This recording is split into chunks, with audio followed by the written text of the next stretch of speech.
Hello friends, welcome to கவியா சமையல். இன்றைக்கி ப்ரெஷர் குக்கரில் ரொம்பவே சிம்பிளாக ரொம்ப டேஸ்டான ப்ரான் பிரியாணி எப்படி பண்ணுறதுன்னு பார்ப்போம். முதல்ல இஞ்சி பூண்டு பேஸ்ட் ரெடி பண்ணிக்குவோம். நான் 2 பச்சை மிளகாய் எடுத்திருக்கேன், ஒரு சின்ன துண்டு இஞ்சி, ஒரு 10 பல்லு பூண்டு எடுத்திருக்கேன். உங்களுக்கு எந்த அளவுக்கு தேவையோ நீங்கள் அந்த அளவுக்கு எடுத்துக்கலாம். இதுக்கு கூடவே கொஞ்சமாக கொத்தமல்லி சேர்க்குறேன். இது நல்லா பேஸ்ட் மாதிரி தண்ணி விட்டு கொஞ்சம் அரைச்சிக்கோங்க. கொத்தமல்லி ரொம்ப டேஸ்ட்டாக இருக்கும், ஸோ அதனால் நான் சேர்த்துருக்கேன். என்னோடய சேனலை ஃபஸ்ட் டைம் பார்க்குறவங்க என்னோடய சேனலை சப்ஸ்கிரைப் பண்ணிக்கோங்க. பக்கத்தில் இருக்க பெல் பட்டனை ப்ரெஸ் பண்ணிக்கோங்க.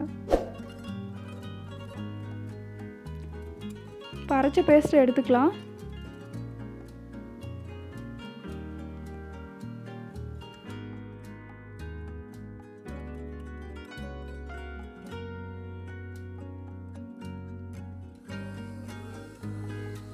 இப்போ ப்ரெஷர் குக்கரில் 2 ஸ்பூன் நான் எண்ணெய் சேர்க்குறேன்.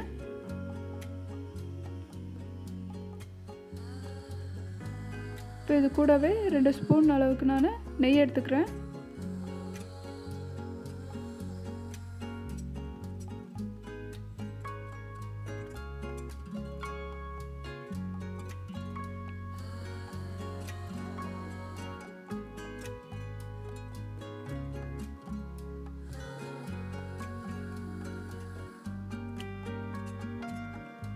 எண்ணெய் நல்லா காஞ்சதும் இதுக்கு தேவையான மசாலாலாம் சேர்க்கலாம்.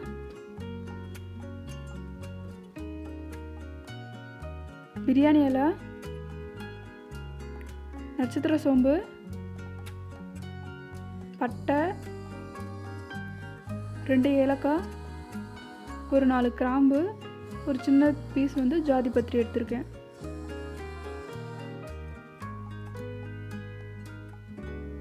இது நல்லா பொரிஞ்சதும் நான் ஒரு 4 வெங்காயத்தை நீளமாக கட் பண்ணி வச்சுருக்கேன், அதையும் சேர்க்கலாம். இப்போ இதை நல்லா வதக்கிக்கோங்க. வெங்காயம் நல்லா வதங்கணும்.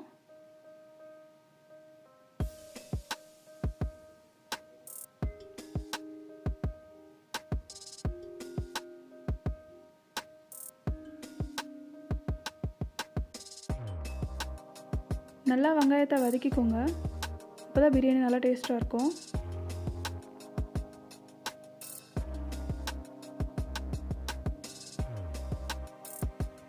இப்போ பாருங்கள், வெங்காயம் நல்லா கண்ணாடி கலரில் மாறிடுச்சு.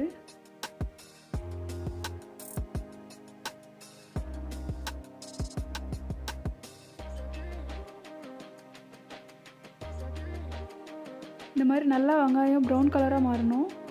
நல்லா வதங்கிடுச்சு. இப்போ நம்ம இதில் தக்காளி சேர்க்கலாம். நான் 1 கப் தக்காளி எடுக்கிறேன். இதையும் சேர்த்து நல்லா வதக்கிக்கோங்க.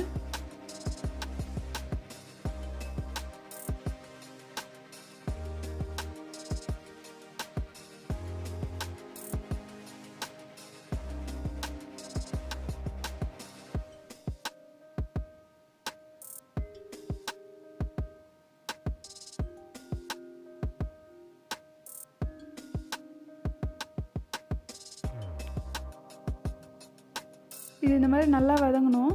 இந்த மாதிரி வதங்கினதுக்கப்புறமா நம்ம ஆல்ரெடி அரைச்சி வச்சுருக்க இஞ்சி பூண்டு பேஸ்ட்டும் இதில் சேர்த்துக்கலாம். இப்போ நான் அந்த பேஸ்ட்டையும் ஆட் பண்ணுறேன்.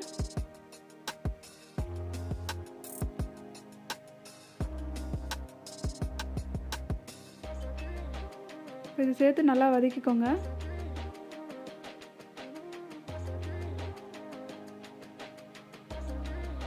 இது நல்லா அந்த பச்சை வாசனை போகிற அளவுக்கு நல்லா வதங்கணும். நம்ம பச்சை மிளகாவும் அரைச்சி போட்டிருக்கோம், ஸோ அது பிரியாணிக்கு நல்ல ஒரு டேஸ்ட் கொடுக்கும். அதனால தான் நான் பச்சை மிளகா சேர்த்துருக்கேன், அரைச்சிருக்கேன்.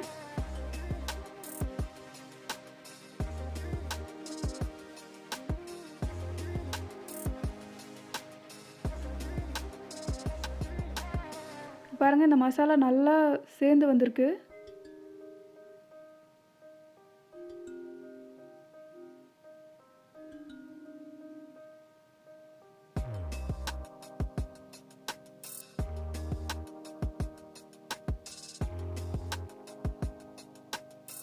இது நல்லா வதங்கினதும் இதில் மசாலாலாம் சேர்க்க ஆரம்பிக்கலாம்.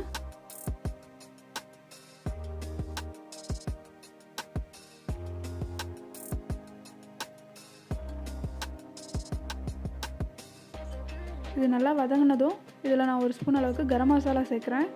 நீங்கள் பிரியாணி மசாலா இருந்தால் கூட சேர்த்துக்கலாம். 2 ஸ்பூன் அளவுக்கு மிளகாய் பொடி,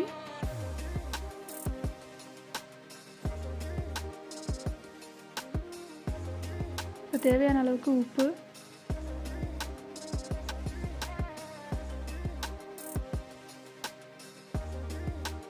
இது நல்லா கலந்துக்கலாம்.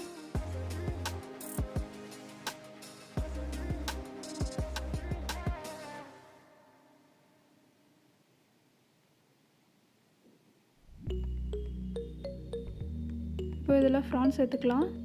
நான் 1 kg ப்ரான் எடுத்திருக்கேன். உங்களுக்கு எவ்வளோ தேவையோ அதுக்கேற்ற மாதிரி எடுத்துக்கோங்க. இது ப்ரானோட சேர்த்து நல்லா வதக்கிக்கோங்க. இப்போ இந்த மசாலாலாம் போய் அதில் நல்லா மிக்ஸ் ஆகணும்.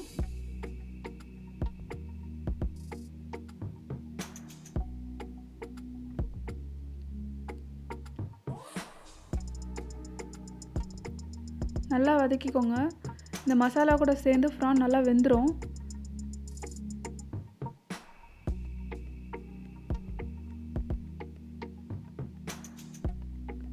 இப்போ இதில் 1 கப் அளவுக்கு நான் புதினா எடுத்துருக்கிறேன்.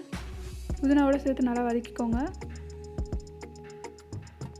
புதினாவோட வாசனை பிரியாணிக்கு ரொம்பவே நல்லாயிருக்கும்.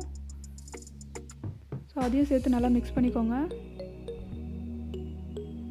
இந்த மாதிரி நல்லா வதக்கிக்கோங்க. ப்ரான்ஸ் எந்த அளவுக்கு வதங்குதோ அந்த அளவுக்கு ரொம்பவே டேஸ்ட்டாக இருக்கும். பாருங்கள், நல்லா மிக்ஸ் ஆயிடுச்சு.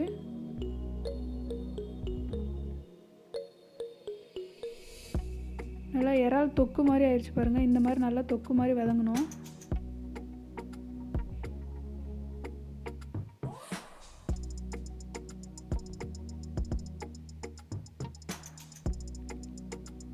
இப்போ இதில் நான் 1 கப் அளவுக்கு கொத்தமல்லி எடுத்துக்கிறேன்.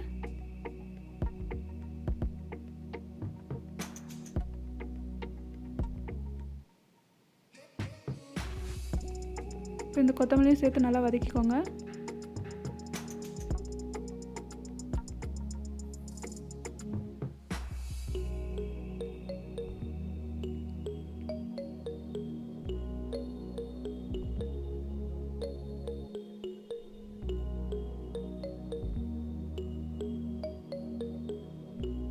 நல்லா அடி பிடிக்காமல் நல்லா கிளறி விடுங்க.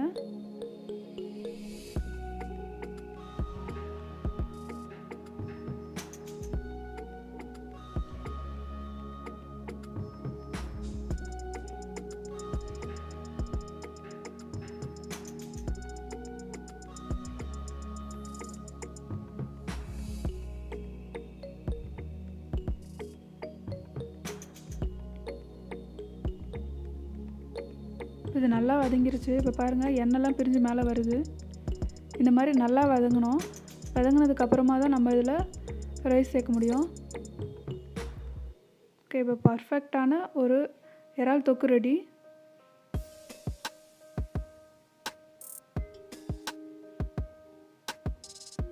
இப்போ இதில் நம்ம தண்ணி சேர்க்கலாம்.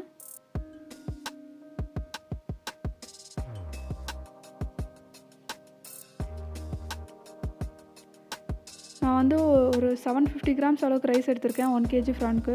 இப்போ அதுக்கு தேவையான அளவுக்கு நான் தண்ணி எடுத்துக்கிறேன். இப்போ தண்ணியோடு சேர்த்து நல்லா மிக்ஸ் பண்ணிக்கோங்க.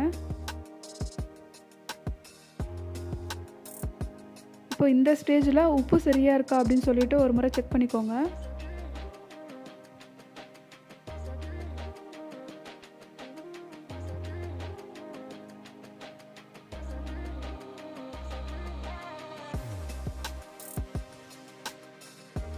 இப்போ இதில் நம்ம ஆல்ரெடி ஊற வச்சுருக்க பாஸ்மதி ரைஸை சேர்த்துக்கலாம். நான் 750 கிராம்ஸ் எடுத்திருக்கேன்.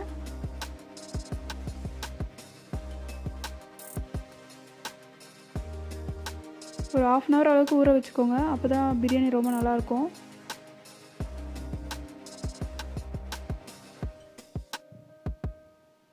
இப்போ ரைஸ் சேர்த்தாச்சு. இதை நல்லா மிக்ஸ் பண்ணி விட்டுக்கலாம். ரைஸ் சேர்த்ததுக்கப்புறமா உப்பு கரெக்டாக இருக்கான்னு ஒரு மாதிரி செக் பண்ணிக்கோங்க. உப்பு பத்தலைன்னா அதுக்கு கொஞ்சம் தேவையான அளவுக்கு உப்பு சேர்த்துக்கலாம். நான் கொஞ்சம் உப்பு சேர்க்குறேன்.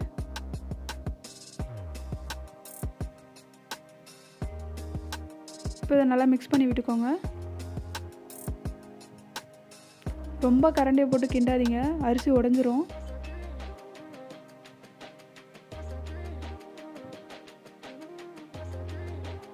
இப்போ ப்ரெஷர் குக்கரை மூடிடலாம். இப்போ இதை மூடிட்டு ஒரு 2 விசில் வைக்கலாம் மிதமான தீயில். 2 விசில் வந்ததும் இது ப்ரெஷர் நல்லா அடங்கினதுக்கப்புறமா அதை ஓப்பன் பண்ணலாம். இப்போ பாருங்கள், ரொம்பவே சூப்பராக ப்ரான் பிரியாணி ரெடி ஆயிடுச்சு. பாருங்கள், ரொம்ப நல்லா வந்திருக்கு. ரைஸ் எதுவுமே உடையல, ரொம்ப அழகாக குக் ஆகிருக்கு. ப்ரானும் சேர்த்து சூப்பராக வந்திருக்கு. நீங்களும் இதை வீட்டில் ட்ரை பண்ணி பாருங்கள். இது உங்களுக்கு ரொம்பவே பிடிக்கும். ரொம்ப சூப்பரான ஒரு ப்ரான் பிரியாணி ப்ரெஷர் குக்கரில் எப்படி பண்ணுறதுன்னு பார்த்தோம். என்னோடய சேனலை சப்ஸ்கிரைப் பண்ணிக்கோங்க. பக்கத்தில் இருக்க பெல் பட்டனை ப்ரெஸ் பண்ணிக்கோங்க. Thank you.